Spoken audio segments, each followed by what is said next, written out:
Selamat datang kembali. Anda pernah dengar nggak soal angsa hitam? Ceritanya gini nih, ribuan tahun lamanya orang Eropa itu, wah yakin banget kalau semua angsa itu warnanya putih. Iya, karena yang mereka lihat ya cuma itu aja kan? Betul, buktinya ya empiris, angsa putih di mana-mana. Sampai suatu hari, mereka nyampe di Australia. Dan apa coba yang ditemuin? Angsa hitam, jeng jeng jeng. Nah, kagetnya para ahli burung mungkin cuma sebentar ya. Tapi cerita satu ekor angsa ini jadi inti pembahasan mendalam kita hari ini. Ini tuh metafora yang keren banget dari Nassim Nicholas Taleb di bukunya The Black Swan. Intinya gini, dunia kita ini sering banget dibentuk oleh kejadian-kejadian yang satu, langka, dua, dampaknya luar biasa besar, tiga, sama sekali nggak terduga. Kejadian angsa hitam ini ya. Itu dia, yang seringkali justru luput dari perkiraan kita. Kutipan penting dari buku fenomenal itu. Jadi misi kita bersama Anda, kita mau coba bongkar nih. Kenapa sih kita ini sering banget salah kaprah soal ketidakpastian? Kenapa kita lebih fokus ke rutinitas, ke hal yang biasa aja, tapi malah abai sama kemungkinan kejadian ekstrim? Padahal dampaknya bisa paling dahsyat, baik itu di sejarah, bisnis, bahkan mungkin ya hidup kita sehari-hari. Oke, menarik nih. Mari kita kupas tuntas ya. Kita bakal lihat gimana cara kita mikir, terus model-model yang kita pakai, bahkan cerita-cerita yang kita yakini itu malah bisa bikin kita buta sama si angsa hitam ini. Jadi apa sih sebenarnya angsa hitam itu? Ciri-cirinya gimana? Tadi disebut ada 3 ya. Ya, ada 3 ciri utama. Yang pertama, Pertama, kejadiannya itu outlier. outlier. Maksudnya? Sesuatu yang benar-benar di luar dugaan normal. Nggak ada bukti masa lalu yang benar-benar nunjukin kemungkinannya sama sekali. Pokoknya kejutan banget lah. Oke, outlier, kejutan. Yang kedua, Kedua, dampaknya itu ekstrim. ekstrim. Bisa positif, bisa negatif kita. Betul. Bisa positif atau negatif, tapi yang jelas luar biasa signifikan. Coba deh bayangin, munculnya internet. Atau Perang Dunia Pertama. Serangan 9/11. Atau bahkan di sisi positif, sukses besar sebuah buku atau teknologi yang nggak disangka-sangka. Itu kan mengubah banyak hal ya. Iya. Contoh tragisnya mungkin tsunami 2004 di Samudra Hindia ya. Itu bisa dibilang angsa hitam juga nggak sih? Bisa jadi, karena mungkin nggak diantisipasi dampaknya bakal sebesar itu. Mungkin kalau sudah diantisipasi, wilayah terdampak nggak akan sepadat itu, atau sistem peringatan dininya sudah lebih siap. Intinya, gini, apa yang Anda tidak tahu, itu bisa jauh lebih berbahaya daripada apa yang Anda tahu. Wah, benar juga. Nah, ini bagian yang paling menarik buat saya. Ciri ketiga. Apa tuh? Ciri ketiga, setelah kejadiannya lewat, kita ini manusia jago banget merasionalisasikannya. Maksudnya merasionalisasi gimana? Ya, kita bikin penjelasan seolah-olah kejadian itu tuh bisa diramal, atau minimal masuk akal dengan pengetahuan kita saat itu. Oh, jadi kayak, pantesan kejadian, kan karena ABC gitu ya, padahal sebelumnya nggak kepikiran. Nah, itu dia. Contohnya krisis finansial 1987, atau pecahnya perang saudara di Lebanon. Itu kan tiba-tiba banget, padahal udah ratusan tahun mereka hidup damai. Iya, saya ingat cerita dari Lebanon itu. Tempat yang dianggap simbol kerukunan, 13 abad loh. Tiba-tiba jadi medan perang. Sebelum kejadian, kalau ada yang bilang bakal perang, pasti dibilang gila. Tapi sesudahnya, wah semua orang jadi ahli. Oh, iya jelas lah itu bisa terjadi karena faktor A, B, C, gitu kan biasanya. Aneh ya, padahal katanya di sana tiap hari ada kejutan. Tapi kok orang-orangnya tetap merasa paham situasinya? Ilusi pemahaman setelah kejadian atau retrospective predictability ini memang kuat banget. Kita merasa bisa menjelaskan masa lalu, padahal intinya gini. Kalau kita nggak bisa meramal kejadian outlier, artinya ya kita nggak bisa meramal arah sejarah dong. Bener juga ya. Tapi lucunya, kita tetap aja bertindak seolah-olah kita bisa meramalnya. Kita bikin proyeksi. Wah, defisit negara 30 tahun ke depan, harga minyak sekian tahun lagi. Padahal prediksi musim depan aja sering meleset jauh ya. Beberapa bias kognitif bawaan kita. Salah satunya yang penting itu namanya kekeliruan naratif. Narrative fallacy. Kekeliruan naratif. Apa tuh? Gini loh, kita ini pada dasarnya makhluk pencerita. Otak kita secara otomatis mencoba merangkai kejadian jadi sebuah cerita. Cerita. Maksudnya? Cerita yang punya sebab akibat. biar dunia ini terasa lebih masuk akal, lebih teratur gitu. Ada contoh bagus dari E.M. Forster. Gimana contohnya? Dia bilang gini, raja wafat, lalu ratu wafat. Itu kan cuma dua fakta berurutan aja, nggak ada hubungan jelas. Ya, cuma urutan waktu. Tapi kalau kita ubah jadi raja wafat lalu ratu wafat karena sedih, nah itu jadi cerita. Oke. Ada sebab akibatnya. Betul, cerita ini lebih gampang diingat, lebih nyantol di otak kita. Tapi bahayanya, cerita itu menyederhanakan realitas. Realitasnya mungkin jauh lebih rumit, dan cerita itu bisa menyesatkan kita soal penyebab sebenarnya. Wah, jadi otak kita ini emang sukanya cerita ya, meskipun ceritanya itu simplifikasi. Iya, secara otomatis kita mencari pola dan sebab akibat ini. Seringkali tanpa sadar kayak kita napas aja. Kita seakan pakai pengetahuan itu kayak terapi, biar merasa lebih tenang, lebih terkendali. Perlu hati-hati dong kita kalau gitu ya. Jangan terlalu cepat menyimpulkan sebab akibat. Terus ada lagi katanya masalah induksi atau contoh terkenalnya masalah kalkun. Ini gimana lagi nih? Betul, masalah induksi atau problem of induction. Contoh kalkun ini populer banget. Bayangkan seekor kalkun. Setiap hari dia dikasih makan sama peternak yang baik hati. Pagi dikasih makan, sore dikasih makan. Hari demi hari, minggu demi minggu. Si kalkun makin senang dan percaya dong ya. Pasti dia makin yakin kalau peternak ini sahabatnya dan hidupnya akan selalu nyaman, aman, dikasih makan terus. Keyakinannya makin kuat tiap hari. Sampai suatu pagi, Pagi sebelum Thanksgiving ya. boom, tepat sekali. Nasib si kalkun berubah drastis. Aduh. Jadi pelajarannya apa nih? Pelajaran pentingnya, pengalaman masa lalu sebanyak apapun data yang mendukungnya, itu nggak bisa jadi jaminan mutlak buat masa depan. Nggak bisa. Kita punya kecenderungan alami, namanya bias confirmation, untuk mencari bukti yang mendukung keyakinan kita aja. Kayak orang Eropa tadi yang cuma lihat angsa putih terus ya udah yakin semua angsa putih. Persis. Dan kita cenderung mengabaikan atau nggak nyari kemungkinan adanya bukti yang membantah keyakinan kita itu. Si angsa hitam tadi. Berarti bahaya dong kalau kita terlalu pede sama data masa lalu, apalagi kalau datanya konsisten terus. Sangat bisa jadi bumerang. Ada filsuf sains namanya Karl Popper. Dia bilang gini, pengetahuan kita itu justru berkembang bukan dari mencari pembenaran terus-terusan, bukan dari konfirmasi, Tapi dari apa dong? tapi dari usaha mencari kesalahan, dari falsifikasi. Falsifikasi?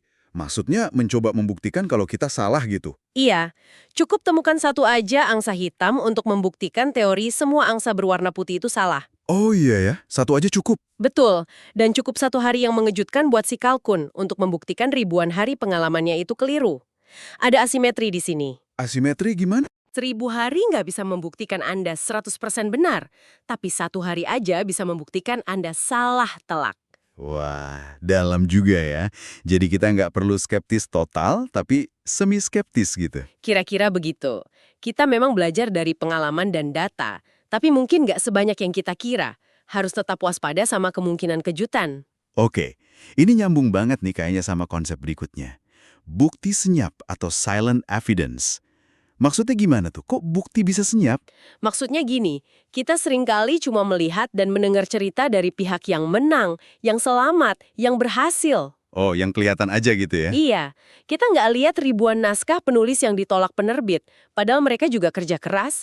Kita nggak dengar cerita ribuan pengusaha yang bangkrut sebelum satu orang sukses. Atau penjudi yang kalah mungkin ya, yang menang aja yang cerita. Betul. Contoh klasik lain, kita dengar cerita orang yang berdoa minta selamat dari badai laut, terus dia selamat. Tapi kita nggak dengar cerita dari ribuan orang lain yang mungkin berdoa juga, tapi akhirnya tenggelam. Ya iyalah, orang udah tenggelam gimana mau cerita? Nah, itu dia silent evidence-nya. Bukti yang hilang yang nggak bisa bersuara. Contoh lain lagi, kita lihat perenang profesional, badannya bagus kan? Iya, badan perenang gitu ya. Terus kita mikir, oh kalau mau badan bagus berenang aja. Padahal mungkin kebalikannya. Kebalikannya gimana? Mungkin orang yang dari sananya udah punya bakat fisik kayak gitu, yang akhirnya jadi perenang hebat dan terus bertahan di olahraga itu.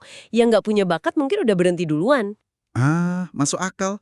Jadi kita salah mengira sebab akibatnya lagi ya. Contoh menarik lain dari sumber ini soal tikus-tikus gulak. Pernah dengar? Belum, gimana ceritanya? Ada artikel yang nulis kalau tikus yang berhasil selamat dari kamp kerja paksa Gulag di Soviet itu pasti tikus-tikus yang tangguh luar biasa. Masuk akal kan? Iya, kedengarannya logis. Kondisinya kan berat banget. Tapi, coba pikirkan kemungkinan lain. Mungkin saja kondisi Gulag itu justru melemahkan semua tikus, termasuk yang paling kuat sekalipun. Dan yang kita lihat selamat itu hanyalah sisa-sisa dari yang paling kuat yang berhasil bertahan hidup, bukan representasi tikus tangguh pada umumnya. Yang lemah dan yang lumayan kuat, udah mati semua. Oh, jadi sampel yang selamat itu udah bias banget ya? Tepat.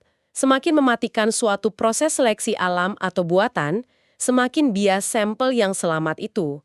Kita jadi meremehkan risiko masa lalu karena ya kita termasuk yang selamat. Kayak orang yang selamat dari kecelakaan terus bilang, nggak apa-apa kok, padahal banyak yang nggak selamat. Persis, kayak Casanova yang diceritain selalu lolos dari bahaya dan merasa punya bintang keberuntungan. Padahal dia cuma satu dari sekian banyak petualang lain yang mungkin nasibnya nggak seberuntung dia. Nah, bias ini bikin kita jadi kurang waspada sama risiko yang sebenarnya kita hadapi di masa depan.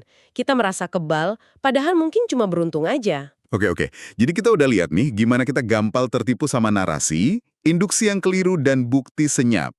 Nah, Taleb ini punya cara menarik buat memetakan di mana bahaya angsa hitam ini paling sering muncul. Dia bagi jadi dua dunia ya. Dan ekstremistan. Ini penting buat paham di mana angsa hitam lebih sering ngumpet. Mediokristan dulu deh, itu dunia kayak gimana? Mediokristan itu ibaratnya dunia untuk hal-hal fisik, hal-hal yang nggak bisa diskalakan secara gila-gilaan. Contoh paling gampang, tinggi badan manusia. Tinggi badan oke. Kalau Anda kumpulkan 1.000 orang acak, terus ada satu orang paling tinggi sedunia di situ, katakanlah tingginya 2,5 meter, apakah rata-rata tinggi badan kelompok itu bakal berubah drastis? Kayaknya nggak terlalu ya. Mungkin naik dikit, tapi nggak signifikan banget dibanding 999 orang lainnya. Nah, itu ciri mediokristan. Di sini, nilai rata-rata itu cukup berarti. Penyimpangan ekstrim itu langka dan dampaknya terbatas. Satu kejadian aneh nggak mengubah gambaran keseluruhan secara dramatis. Kurva lonceng atau distribusi normal itu berlaku di sini ya? Biasanya cukup relevan, iya. Makanya belajar dari data di mediokristen itu relatif lebih aman. Satu kejutan nggak akan bikin geger satu kampung. Oke, itu mediokristan. Dunia yang biasa-biasa saja. Lalu, ekstremistan. Ini pasti kebalikannya ya? Betul banget. Ekstremistan ini dunianya hal-hal yang scalable. Hal-hal di mana satu kejadian atau satu individu bisa punya dampak yang luar biasa besar. Contohnya apa tuh yang scalable? Kekayaan, popularitas atau ketenaran, penjualan buku, jumlah korban dalam perang atau bencana, fluktuasi pasar saham. Di sini, satu data atau kejadian tunggal bisa mendominasi total. Mendominasi total, gimana maksudnya? Balik ke contoh 1.000 orang tadi. Sekarang bukan tinggi badan tapi kekayaan. Bayangkan Bill Gates atau orang terkaya di dunia masuk ke stadion yang isinya 1.000 orang tadi. Wah, Kekayaan dia sendiri mungkin bisa 99,9% dari total kekayaan semua orang di stadion itu. Satu orang aja udah mengubah gambaran total kekayaan secara drastis. gila ya. Beda banget sama tinggi badan tadi. Beda jauh. Tinggi badannya mungkin nggak akan mengubah rata-rata tinggi secara signifikan. Tapi kekayaannya mengubah rata-rata kekayaan secara absurd. Jadi di ekstremistan ini, konsep rata-rata itu bisa jadi nggak berguna atau bahkan sangat menipu ya? Tepat sekali. Di ekstremistan, rata-rata tuh bisa jadi nggak ada artinya atau malah menyesatkan. Satu kejadian bisa mengubah segalanya. Pengetahuan yang kita dapat dari data di sini tumbuhnya pelan dan nggak pasti. Terus kalau pakai kurva lonceng di sini gimana? Wah, itu bahaya besar. Ini yang disebut Taleb sebagai kekeliruan ludik atau ludic fallacy. Kekeliruan ludik, apalagi tuh? Kita keliru menganggap ketidakpastian di dunia nyata, di ekstremistan ini, itu jinak dan terstruktur kayak permainan di kasino atau lempar dadu. Maksudnya gimana?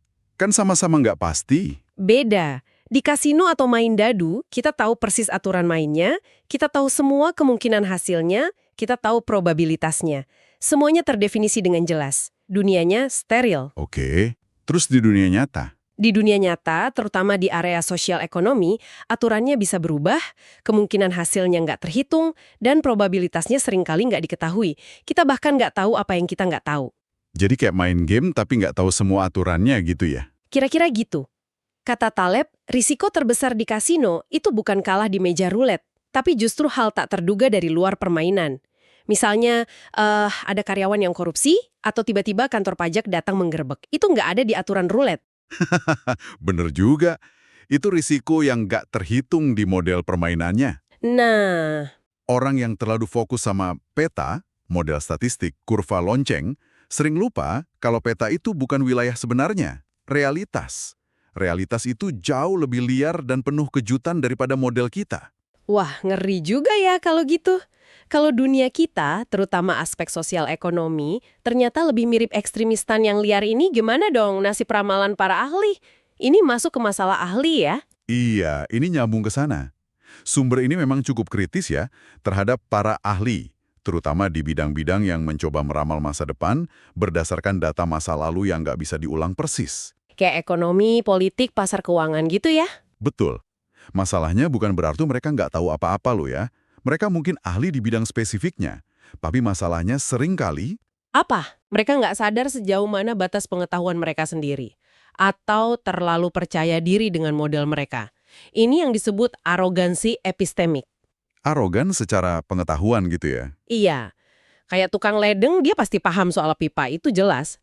Tapi kalau ahli ekonomi atau politik meramal 10 tahun ke depan dengan tingkat keyakinan tinggi, nah, itu seringkali nggak berdasar.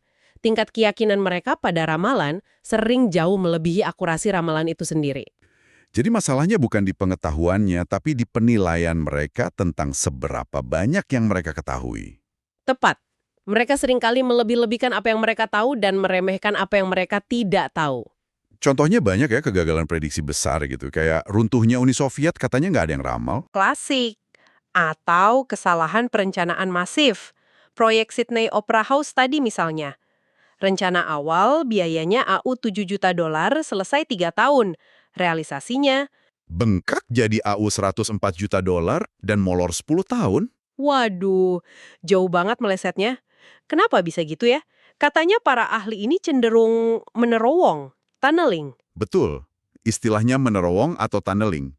Maksudnya, mereka terlalu fokus pada model internal mereka, pada variabel-variabel yang mereka tahu atau pikir mereka tahu. Terus? Mereka jadi mengabaikan sumber-sumber ketidakpastian dari luar model itu.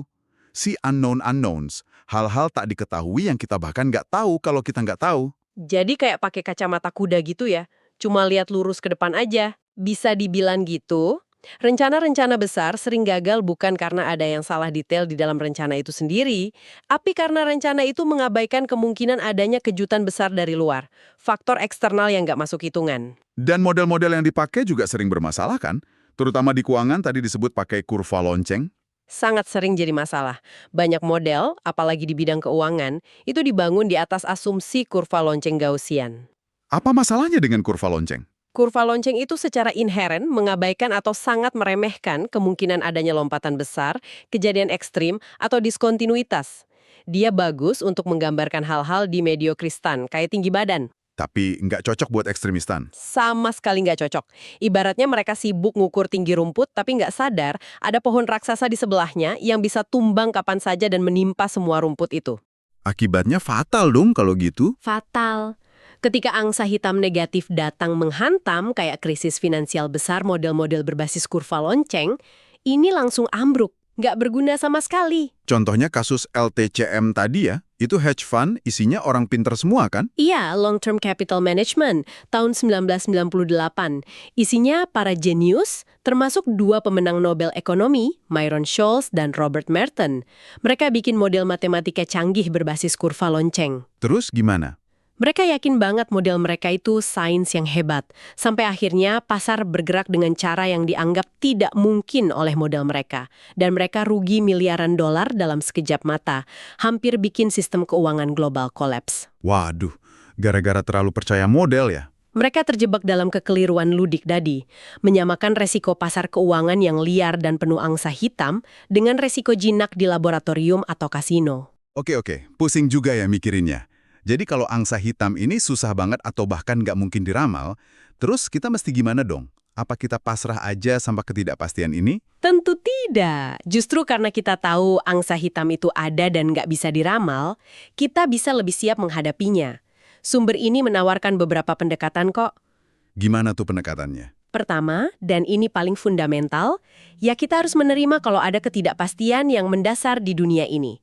Terutama untuk kejadian langka yang dampaknya besar. Jadi, jangan denial gitu ya? Iya, jangan terlalu percaya sama ramalan jangka panjang atau model-model yang kelihatan canggih tapi rumit.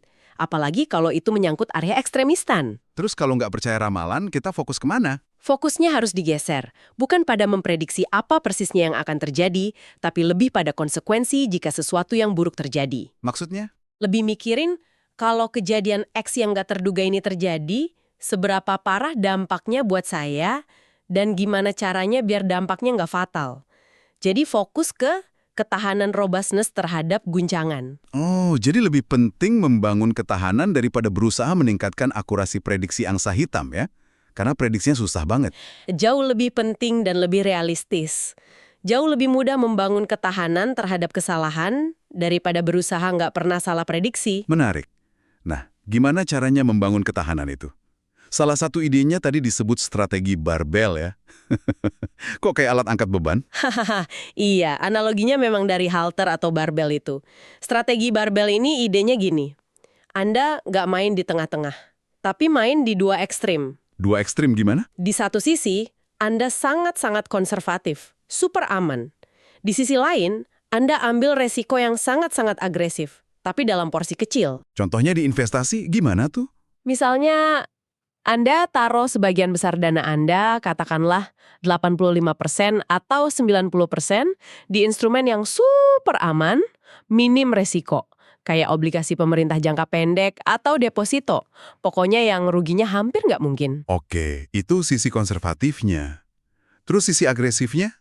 Nah, sisa dana Anda yang kecil, katakanlah 10-15%, Anda alokasikan ke investasi yang sangat spekulatif, beresika tinggi banget, tapi kalau berhasil, punya potensi keuntungan luar biasa besar. Contohnya apa tuh yang spekulatif gitu? Misalnya investasi di startup tahap awal, venture capital, beli opsi saham yang jauh out of the money, atau aset spekulatif lainnya.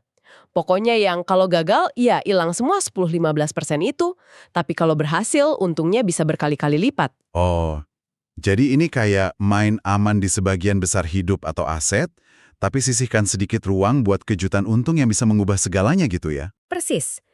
Dengan cara ini, Anda melindungi diri dari kerugian katastrofik akibat angsa hitam negatif. Karena mayoritas aset Anda aman kan? Iya, ruginya terbatas di bagian yang kecil tadi. Betul. Tapi di saat yang sama, Anda tetap punya tiket lotre untuk menang besar kalau ada angsa hitam positif datang menghampiri bagian spekulatif Anda. Jadi kita membatasi kerugian maksimal, downside, tapi membiarkan potensi keuntungan, upside, tetap terbuka lebar tanpa batas. Itu idenya. Anda memisahkan resiko. Resiko super rendah di satu sisi, resiko super tinggi tapi terbatas jumlahnya di sisi lain. Anda menghindari area tengah-tengah yang resikonya moderat, tapi nggak jelas dan keuntungannya juga biasa-biasa aja. Rata-ratanya mungkin jadi resiko moderat, tapi Anda terekspos pada potensi kejutan positif yang tak terduga. Wah, menarik juga ya konsep barbel ini. Ini bisa diterapkan di area lain juga nggak sih, selain investasi? Tentu saja bisa. Bisa dalam pilihan karir misalnya. Punya pekerjaan tetap yang stabil dan aman, sisi konservatif, sambil di waktu luang menjalankan proyek sampingan yang sangat inovatif, mungkin agak gila, tapi kalau berhasil bisa jadi besar. Sisi agresif? Atau mungkin dalam belajar. Belajar hal yang pasti berguna, tapi juga eksplorasi ide-ide radikal. Bisa jadi, intinya hindari terjebak di tengah-tengah yang risikonya nggak kelihatan jelas tapi sebenarnya ada, dan potensi keuntungannya juga biasa saja. Lebih baik punya dua ekstremitas, sangat aman dan sangat spekulatif. Selain barbel, ada lagi nggak cara hidup dengan angsa hitam? Ada, kita juga perlu lebih menghargai serendipity. Serendipity. Itu kan kayak penemuan atau keberuntungan yang nggak disengaja ya? Kayak cerita penemuan penisilin oleh Alexander Fleming. Betul, Fleming kan nemuin itu nggak sengaja pas lagi beresin cawan Petri di labnya yang berantakan. Tiba-tiba lihat ada jamur yang membunuh bakteri. Itu kan nggak direncanakan sama sekali. Enggak, Louis Pasteur punya bilang kalimat bagus, kesempatan berpihak pada pikiran yang siap. Artinya, kita nggak bisa merencanakan serendipity atau angsa hitam positif. Tapi, Tapi apa? kita bisa menciptakan kondisi agar kebetulan baik itu lebih mungkin mampir dalam hidup kita. Gimana caranya? Dengan terus belajar hal baru, terus mencoba hal baru, terus main-main dengan ide, terus terekspos pada ide-ide dan orang-orang baru yang berbeda. Jangan terlalu kaku fokus mencari sesuatu yang spesifik aja. Tetaplah bekerja keras, tapi beri ruang untuk kejutan. Biarkan diri Anda kesandung penemuan. Oke, jadi lebih terbuka dan eksploratif gitu ya. Nah, terakhir nih, soal menghargai apa yang tidak kita ketahui. Ini ada hubungannya sama konsep anti-library Umberto Eco ya? Saya pernah dengar sekilas. Iya, ini konsep yang bagus banget menurut saya. Umberto Eco, penulis dan filsuf itu, dia bilang gini, nilai sebuah perpustakaan pribadi itu bukan terletak pada koleksi buku yang sudah kita baca. Terus di mana dong nilainya? Justru pada tumpukan buku yang belum dibaca. Buku-buku yang belum dibaca itu mewakili luasnya ketidaktahuan kita. Itu pengingat visual tentang seberapa banyak hal di dunia ini yang belum kita pahami. Wah, jadi semakin banyak kita tahu, seharusnya semakin banyak juga buku yang belum dibaca di rak kita ya? Idealnya begitu. Rak buku yang belum dibaca itu adalah simbol kerendahan hati intelektual. Mengakui dan bahkan merayakan ketidaktahuan kita adalah langkah pertama menuju kebijaksanaan sejati dalam menghadapi dunia yang penuh angsa hitam ini. Beda banget ya sama orang yang bangga udah baca semua buku di raknya? Beda. Filsuf seperti Montaigne, yang disebut Taleb sebagai epistemokrat, sangat memahami ini. Dia nggak malu mengakui kelemahan manusia dan batas-batas kemampuan kita memahami dunia, justru itu kekuatannya. Oke, jadi kalau kita tarik benang merahnya nih dari pembahasan kita yang cukup panjang ini, dunia di sekitar kita, terutama kalau ngomongin aspek sosial dan ekonomi, itu ternyata jauh lebih nggak bisa ditebak dan lebih sering didominasi kejadian ekstrim daripada yang kita sadari atau akui selama ini. Iya, bisa dibilang kita ini sebenarnya hidup di ekstremistan, tapi seringkali kita berpikir dan bertindak seolah-olah kita ada di mediokristan yang aman, teratur, dan bisa diprediksi pakai kurva lonceng. Dan celakanya, cara kerja otak kita secara alami, yang suka menyederhanakan jadi cerita, suka cari pembenaran buat keyakinan kita, dan cenderung abai pada bukti yang nggak kelihatan itu malah memperparah ya. Betul. Ditambah lagi alat bantu yang sering kita pakai, kayak model statistik berbasis kurva lonceng tadi, seringkali malah nggak cocok untuk memahami apalagi mengelola resiko di dunia ekstremistan yang liar ini. Alat-alat itu cenderung mengabaikan kemungkinan lompatan besar, si angsa hitam itu, dan malah bikin kita merasa nyaman. Merasa ketidakpastian itu bisa dijinakkan kayak di permainan kasino, padahal nggak gitu. Nggak gitu sama sekali. Tapi ini semua bukan berarti kita harus jadi pesimis atau jadi takut ngapa-ngapain kan ya. Justru sebaliknya mungkin. Justru sebaliknya, dengan kita sadar akan keterbatasan kita dalam memprediksi angsa hitam, kita bisa jadi lebih rendah hati secara intelektual. Epistemically humble. Lebih nggak sok tahu gitu ya. Ya, kira-kira gitu. Kita jadi lebih skeptis sama klaim-klaim bombastis para ahli peramal masa depan. Dan yang paling penting, Apa tuh? kita bisa lebih fokus mengarahkan energi kita untuk membangun ketahanan. Ketahanan diri kita, sistem kita, portofolio investasi kita terhadap guncangan yang tak terduga. Daripada sibuk melebak-nebak apa yang bakal terjadi besok atau tahun depan, yang mana seringkali sia-sia ya. Tepat! Kita bisa pakai strategi kayak barbel tadi untuk melindungi diri dari angsa hitam negatif yang bisa bikin rugi besar, sambil tetap membuka pintu lebar-lebar untuk angsa hitam positif yang mungkin datang membawa keuntungan luar biasa. Oke. Menarik sekali semua ini. Banyak banget bahan renungan jadinya. Nah, sebagai penutup nih, mungkin ada satu pertanyaan yang bisa Anda bawa pulang untuk direnungkan sendiri. Apa tuh pertanyaannya? Setelah mendengar semua ini tentang angsa hitam, tentang bias kita, tentang ekstremistan, coba pikirkan, adakah cara agar Anda bisa lebih waspada terhadap potensi angsa hitam dalam kehidupan atau pekerjaan Anda sendiri? Atau mungkin lebih penting lagi, adakah satu asumsi kuat yang selama ini Anda pegang erat-erat tentang masa depan, entah itu tentang karir Anda, bisnis Anda, hubungan Anda, atau bahkan kesehatan Anda, yang mungkin sekarang, setelah tahu dunia ini penuh kejutan, perlu Anda pertanyakan lagi validitasnya. Jangan-jangan asumsi itu terlalu naif. Wah, pertanyaan yang dalam banget itu. Bener-bener buat mikir ya. Oke deh, terima kasih banyak sudah menyimak pembahasan mendalam kita kali ini. Semoga ada manfaatnya ya. Sampai jumpa di kesempatan berikutnya.